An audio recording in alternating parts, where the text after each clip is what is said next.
I want to go back and do something here for a second. The Second Amendment denies the government the authority to mess around with your firearms, period. You can't infringe upon it in any way, not arms or ammunition. Well, I got a comment, and that's why I come back here. Okay.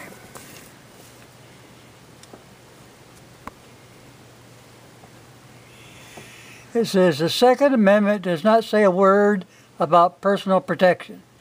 That is up to the states.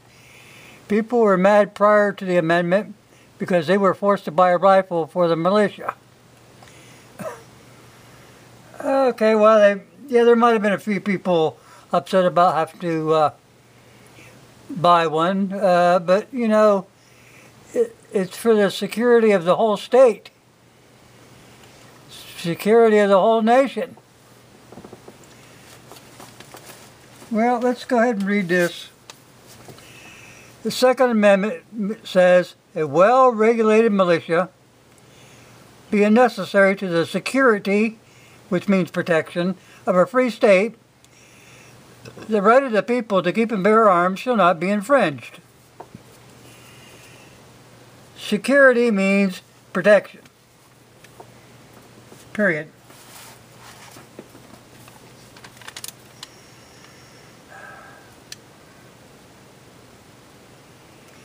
You know, the opening words of the amendment, the well-regulated militia,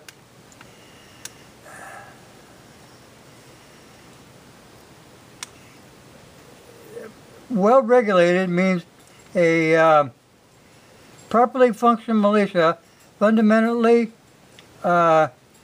pre-purposes individual's citizen to be allowed to keep, practice, and train in the use of his arms. Privately kept firearms and training with them, apart from any of the formal militia mustering, this is part of the Second Amendment, in order to enable every able-bodied citizen to be trained and being familiar in advance of the functioning of the firearms. You know, people say, well, the National Guard's the new militia. No, they're not. The National Guard cannot be interpreted as the whole constitutional militia encompassed in the Second Amendment. If for no other reason, the Guardsmen are prohibited by law from keeping their own military arms. Instead, those firearms are to be owned and annually inventoried by the federal government, and they are kept in armories under lock and key.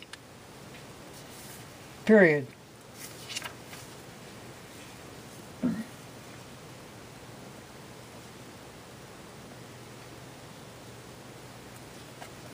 But the point was, he's thinking that it doesn't say anything about, you know,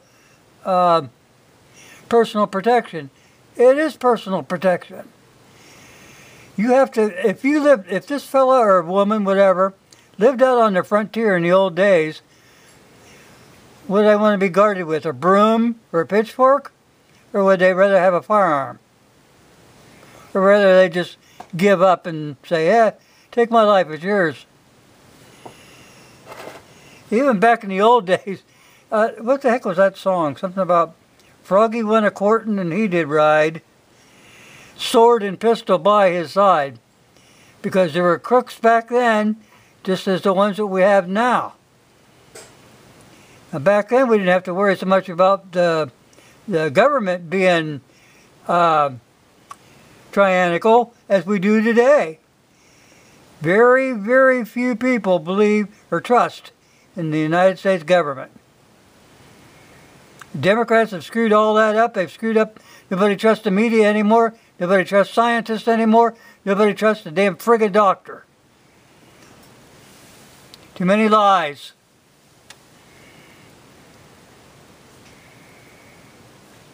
But to me, if you want to live in the United States and you want to protect it, go buy yourself a rifle. Now, when our armed forces and our National Guard are out fighting a war someplace, who's going to protect the nation? You are. It falls on your shoulders. It does.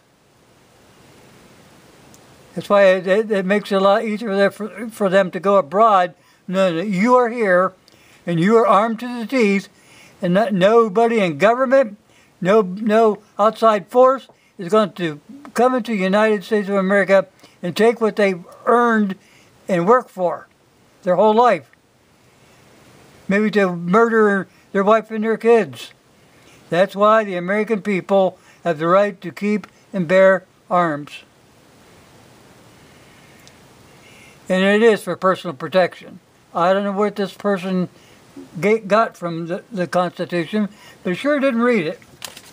I mean, even had he just read the well-regulated militia being necessary to the security. What's the security mean, buddy? I don't know where you're coming from. But anyway, that's what's going on in my little brain. I had to say something. I didn't figure I'd have enough space on here to write a good comment. But that's what the Second Amendment means. At least to me. Might mean something else to somebody else. Brothers who want control might think, well, the Second Amendment means we're going to ignore it. We're going to do what the hell we want. And I'm going to tell you right now, buckwheat, it ain't going to happen. Okay, thanks for watching, guys. Second Amendment did not say a word about personal protection. Oh, good God. And that's up to the states. The party got right. Well, there were some people mad prior to the amendment because they were forced to buy a rifle for the militia. Well, I think everybody's personal protection, you cannot rely on anybody but yourself. Back in those days, they didn't have your police forces. You were on your own. You had to take care of yourself. You had to protect your family. From Indians, from armies, from maniac tax collectors, things like that. Okay, I went to this guy's channel, whoever it is. They don't have nothing on your channel. So let's hope that they can get with the program here. Anyway, guys, thanks for watching.